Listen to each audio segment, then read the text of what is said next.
এই ল কয়লা। কয়লা দিয়ে কি করুম চাচি? মুখের ভিতরে কয়লা মাখবি। মুখে কেউ কয়লা মাখে? কেউ না মাখলেও তরে মাখতে হবে। তল লেগা আমার মাইয়া তিনটা বিয়া ভাঙিয়া গেছে। তিন বাপ মা সারা মাইয়া আমার বাসায় কামের বেটির মতো থাকস। তোরে আল্লাহ এত রূপ যৌবন দিছে কেন? এদিকে আমার মাইয়া সারা গ্রামের মানুষ তল লেগা পাগল হয়ে রয়েছে। গায়ের রং ফর্সা হওয়া কি অপরাধ চাচি?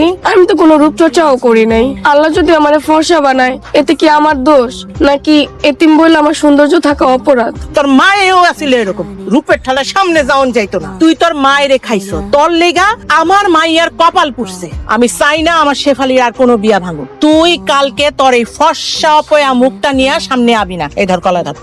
এই মেয়ে তো সেই মেয়ে না, আমি তো এর কথা কই নাই। কি ব্যাপার ঘটক সাহেব, ছেলে তো এই মেয়ের কথা বলে নাই? কোনো সমস্যা? আপনার আরেক মেয়ে আমরা দেখতেছিলাম, এই মেয়ে না। আমার তো একটাই মাইয়া। প্রতিদিন পুকুর থেকে যে পানি লয় এ বাড়িতে ঢোকে, সেই সুন্দর মেয়েটাকে? ওটা তো আমগো বাড়ির কাজের মাইয়া। কি কয় এসব? চুপ করেন আপনি। আপনারা আমাগো বাড়ির কাজের মায়েরা দেখতে আইছেন? তুমি একটা কাজের মেয়েরে পছন্দ করছো? কাজের মেয়েরে বিয়ে করবেন আপনি? আসার আগে কইবেন না আপনার রুচি এরকম? আমাদের ভুল হয়ে গেছে গা, আমরা আসি। এইবারও তোর লেগে আমার বিয়ে ভেঙে গেছে। তুই আমার জীবনে কাল। এসব তুই কি কস বোন? এই পাত্র তোরে দেখে বিয়ে লেগাইছিল। তোর লেগে আমার কেউ পছন্দ করে না। এই সমাজে ফর্সা মায়া গড়ি কদর বেশি, কালো মায়া গড়ি কেউ দামই দেয় না। তোরে কে কইছে ফর্সা মেয়াগো কদর বেশি? আমি তো জন্মের পর থেকে তোকে বাসায় লাত থুসটা খেয়েই বড় হইছি। ফর্সা হওয়ার জন্য তো একটুও কদর পেলাম না। আজকে সেই পাত্রকে এই ফর্সা কাজের মেয়েরা বিয়ে করতে চাইছে? চায় নাই, শূন্যেই চলে গেছে। তুই তেলে কান পাইতা সবই শুনছস না? বাপ মা মরা এতিম মায়াডারে তোরা কাজের মেয়ে বানাই দিলি। আর এই কথা আমার কানাইবো না? তোর আপন চাচাতো বোনেরে কাজের মেয়ে কইতে তোর একটুও বাঁধলো না? আমগো ভাই ঠাট্টা সুস খাইতে সেটাই তো অনেক। আমার বাপ মায় তোরে পালে, আমগো যা মন চায় যা খুশি তাই কমু। কি গো সুন্দরী, কই যাও? আমরা কই যাই এটা দিয়ে আপনি কি করবেন? তুমি কই যাও ওটা নিয়ে আমার কোনো মাথা ব্যথা নেই। তোমার পাশের জন রে, তারে দেখে আমার দিলটা জুড়ে যাইতেছে। সেফালে চল তো, রাস্তার পোলাগুলোর কথা কইস না।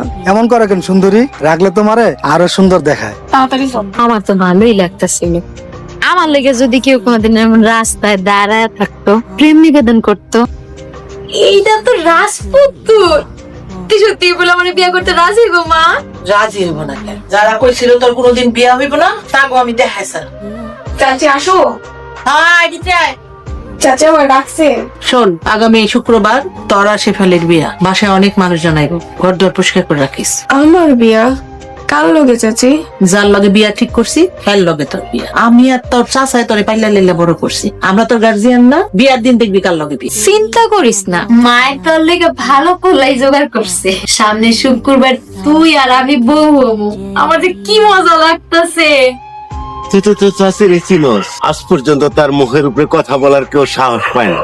আমিও সংসারের অশান্তির কারণে মুখ খুলি না। তুই রাজি হয়ে যা। কিন্তু চাচা কার লগে বিয়ে হইতেছে? শুনছি পাত্র দর্জি দোকানি করে, জামা কাপড় সেলাই করে, ইনকামও ভালো। সে একজন ভালো মনের মানুষ চায়।